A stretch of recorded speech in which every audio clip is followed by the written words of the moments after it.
नहीं रहते। खजाना ला इलाहा इल्लल्लाह मुहम्मदुर रसूलुल्लाह का उनके सीनों में है, मगर उन्होंने उस खजाने पर कोई चौकीदार किसी वली को नहीं बिठाया हुआ, इसलिए खतरा है कि वो भी छिन जाएगा।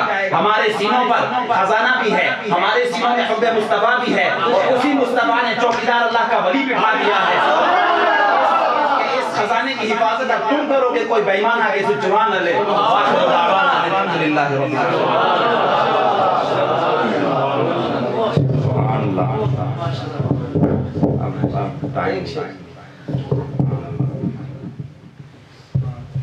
चले एक शेर में पढ़ूंगा, साथी ने फरमाइश किया टाइम तो नहीं है, एक शेर पढ़ूंगा सिर्फ।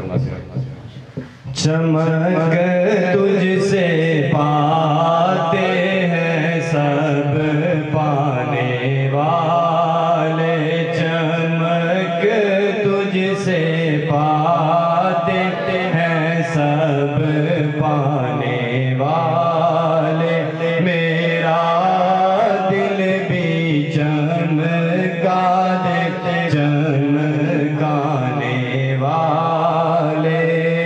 तू जिंदा है वल्लाह, तू जिंदा है वल्लाह, तू जिंदा है वल्लाह, तू जिंदा है वल्लाह।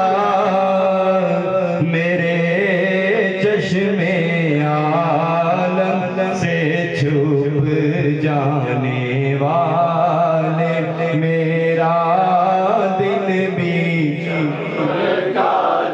चमकाने वाले। मुस्तफा जाने रहमत पे लाखों सलाम, शमाए बज़ में हिदायत पे